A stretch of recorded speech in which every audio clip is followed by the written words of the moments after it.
हर साल दीपावली के बाद हम देखते हैं घाट पर खड़े लोगों को। वो लोग जो हाथ जोड़कर डूबते सूरज को नमन करते हैं। वो दृश्य जब आकाश सुनहरी रोशनी से भर जाता है, नदी में लहरें झिलमिलाती हैं और हर चेहरा श्रद्धा से दमक उठता है। ये छठ का पर्व होता है, प्रकृति, अनुशासन और आस्था का अद्भुत संगम। लेकिन छठ की इन तस्वीरों और इन वीडियोस को देखते वक्त क्या कभी आपके मन में ख्याल आया कि यह छठ पर्व होता क्या है? ऐसा क्यों होता है कि लोग नदी या तालाब में उतरकर सूरज को अर्घ देते हैं? यहां पर बांस के सूप में रखे फल, ठेकुआ और दूध का अर्थ क्या होता है? इस पूजा में जब कोई मूर्ति या मंदिर नहीं तो फिर इतनी श्रद्धा क्यों है? क्या कभी आपने सोचा कि छठ के दिन महिलाएं लाल की जगह नारंगी सिंदूर क्यों लगाती है? और यह सिंदूर नाक तक क्यों आता है? क्या आप जानते हैं कि इस पर्व की जड़ें महाभारत के समय तक जाती हैं? यह सिर्फ एक पूजा नहीं, सूर्य और प्रकृति के प्रति कृतज्ञता का उत्सव है। इसलिए हमें लगा कि छठ के इस पावन पर्व पर आपको एक यात्रा पर ले चलते हैं, जहां पर आप जानेंगे छठ की कहानी, इसकी परंपराएं, इसका विज्ञान और इसकी भक्ति गहराई। हमारी आपसे गुजारिश है कि जब छठ की छठा के बारे में हम आपको बता रहे हैं, तब आप हमसे रिश्ता भी और मजबूत कीजिए। हमारे व्हाट्सएप चैनल से जरूर जुड़िए। लिंक हमने डिस्क्रिप्शन में कमेंट सेक्शन में दे रखा है। छठ पर्व, जिसे सूर्य का व्रत कहते हैं, कार्तिक मास की शुक्ल पक्ष की षष्ठी तिथि को मनाया जाता है। ये 4 दिन का कठिन अनुष्ठान है, जिसमें सूर्यदेव और उनकी बहन छठी मैया की पूजा की जाती है। ये पर्व प्रकृति, स्वास्थ्य और संतान की सुख समृद्धि के लिए कृतज्ञता और प्रार्थना का प्रतीक है। खास बात यह है कि इसमें कोई पंडित, मंदिर या मूर्ति की जरूरत नहीं होती। ये पूरी तरह प्रकृति केंद्रित पूजा है, जिसमें नदी, तालाब या जलाशय के किनारे सूर्य को अर्घ दिया जाता है। छठ पर्व की सबसे बड़ी विशेषता इसका कठिन व्रत है। इसे करने वाली व्रती 36 घंटे तक बिना अन्न जल ग्रहण किए उपवास रखती है। यह अनुशासन, संयम और श्रद्धा का अनूठा संगम है। लेकिन इस कठिन तप के पीछे कहानी क्या है? आइए उस पौराणिक कथा को भी हम समझते हैं जो छठ पर्व की नींव है। तो छठ पर्व को लेकर एक नहीं बल्कि कई कहानियां हैं। प्राचीन काल से छठ की जड़ें जो हैं वो जुड़ी हुई हैं। इसकी कई पौराणिक कथाएं हैं जो रामायण, महाभारत और अन्य प्राचीन ग्रंथों से प्रेरित है। ये कथाएं न केवल रोचक हैं बल्कि ये भी बताती हैं कि छठ का महत्व जो है वो इतना गहरा क्यों है। करके हम आपको कई कहानियां सुनाते हैं जो हमने दादी नानी से सुनी है। पहली कहानी राम, सीता और छठ व्रत की शुरुआत को लेकर। ये कहते हैं कि जब भगवान श्री राम 14 साल के वनवास के बाद अयोध्या लौटे थे, तो पत्नी माता सीता ने अपने कुल देवता सूर्यदेव की उपासना करने का संकल्प लिया। अयोध्या में सुख, शांति और प्रजा के कल्याण के लिए माता सीता ने कार्तिक मास की षष्ठी तिथि को सूर्य और छठी मैया की पूजा की। नदी के किनारे खड़े होकर सूर्य को अर्घ दिया, फूल और फल चढ़ाए, कठिन व्रत रखा। उनकी इस भक्ति से सूर्यदेव प्रसन्न हुए और अयोध्या में समृद्धि का आशीर्वाद दिया। सोचिए, अगर माता सीता जैसी पवित्र आत्मा ने इस व्रत को अपनाया तो इसकी महिमा कितनी बड़ी होगी। यही वजह है कि आज भी लोग उसी श्रद्धा के साथ इस छठ व्रत को रखते हैं, ताकि उनके परिवार में सुख शांति बनी रहे। एक कहानी द्रौपदी और पांडवों को लेकर भी है। महाभारत की कहानी छठ पर्व से जुड़ी हुई है। जब पांडव अपने राज्य, वैभव और सम्मान को खोकर जंगल जंगल भटक रहे थे, तब द्रौपदी को बहुत दुख था। एक दिन एक ऋषि ने उन्हें सूर्यदेव और छठी मैया की पूजा करने की सलाह दी। द्रौपदी ने पूरे विधि विधान के साथ नदी किनारे सूर्यदेव को अर्घ दिया और कठिन व्रत रखा। कहते हैं कि इस व्रत के प्रभाव से पांडवों के सारे दुख दूर हुए और अंततः उन्हें खोया हुआ राज्य वापस मिल गया। ये कहानी भी हमें सिखाती है कि छठ व्रत केवल सुख समृद्धि नहीं बल्कि संकटों से मुक्ति का भी मार्ग है। एक मशहूर कहानी राजा प्रियव्रत और मालिनी की संतान प्राप्ति की भी है। इस दंपति को संतान नहीं हो रही थी, जिसके कारण वो दुखी थे।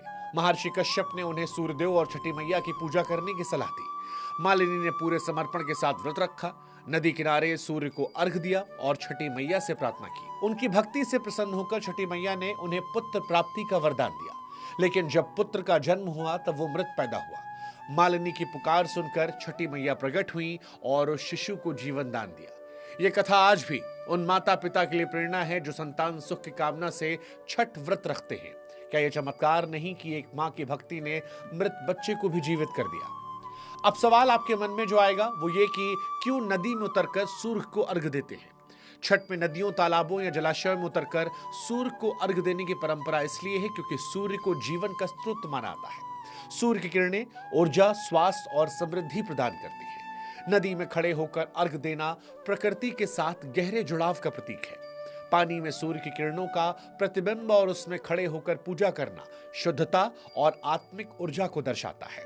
बांस के सूप पे फल, ठेकुआ जो गुड़ से बना पारंपरिक प्रसाद है, दूध आदि चढ़ाने की परंपरा है, क्योंकि ये प्रकृति के उपहार है जो सादगी और कृतज्ञता को व्यक्त करते हैं। बांस का सूप शुद्ध और पर्यावरण के अनुकूल होता है, जो इस पर्व की प्रकृति प्रेमी भावना को और मजबूत करता है। ये प्रसाद सूर्यदेव और छठी मैया को अर्पित किए जाते हैं, जो परिवार की सुख समृद्धि की कामना को पूरा करते हैं। छठ पर्व की महिमा केवल इसकी पौराणिक कथाओं तक सीमित नहीं है। यह पर्व कई मायनों में अनूठा और शक्तिशाली है। इसकी महिमा को भी समझते हैं। प्रकृति के लिए कृतज्ञता एक बड़ी महिमा है। छठ पर्व सूर्य, जल और प्रकृति की उपासना का प्रतीक है।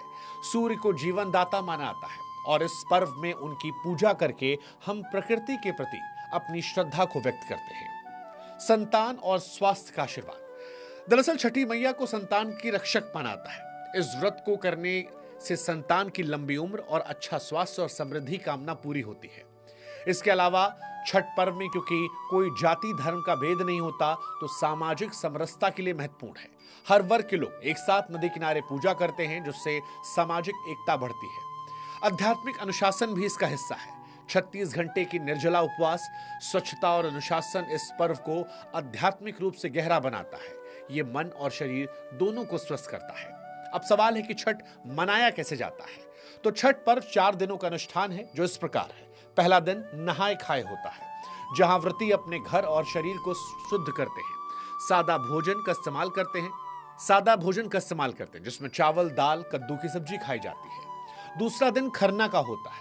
व्रती दिन भर उपवास रखते हैं और शाम को खीर और रोटी का प्रसाद बनाकर सूर्यदेव को चढ़ाते हैं। तीसरा दिन संध्या अर्घ होता है।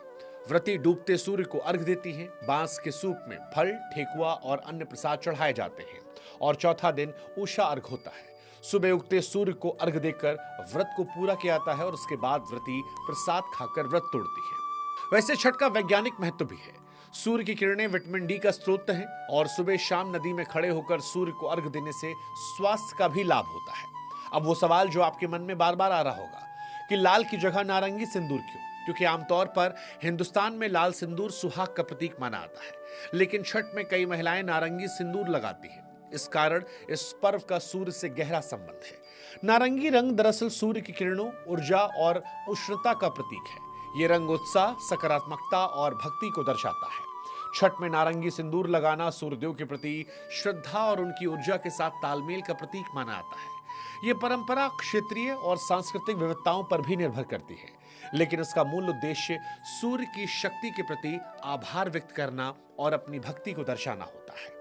अब एक सवाल कि नाक से सिंदूर लगाने की परंपरा क्या है? महिलाएं छठ पर्व के दौरान नाक से लेकर मांग तक सिंदूर लगाती हैं। बिहार और पूर्वांचल में अधिकांश तौर पर इस तरह सिंदूर लगाया जाता है। इसको लेकर मान्यता है कि नाक से सिंदूर लगाने से व्रती महिला पूरी श्रद्धा के साथ सूर्यदेव को अर्घ देती है। इसके साथ ही नाक से सिंदूर लगाना घर परिवार की सुख समृद्धि के लिए शुभ मानाता है।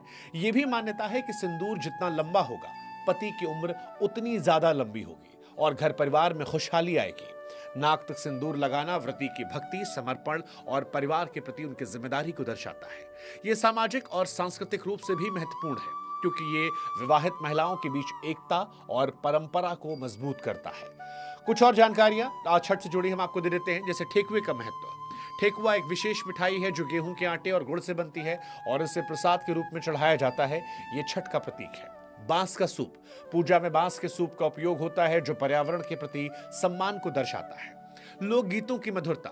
छठ के दौरान भक्ति भरे लोकगीत गाए जाते हैं, जो पर्व के उत्साह को दोगुना कर देते हैं। वैश्विक प्रसार। आज छठ पर्व भारत के बाहर भी, जैसे अमेरिका, कनाडा, ऑस्ट्रेलिया में भी बसे भारतीय समुदायों द्वारा मनाया जाता है। कुल मिलाकर कहें तो छठ पर्व केवल एक त्योहार नहीं, बल्कि जीवन जीने का तरीका है। यह हमें सिखाता है कि प्रकृति के प्रति कृतज्ञता, अनुशासन और श्रद्धा से हर असंभव को संभव बनाया जा सकता है। चाहे वो माता सीता की भक्ति हो, द्रौपदी की आस्था हो या फिर मालिनी की प्रार्थना।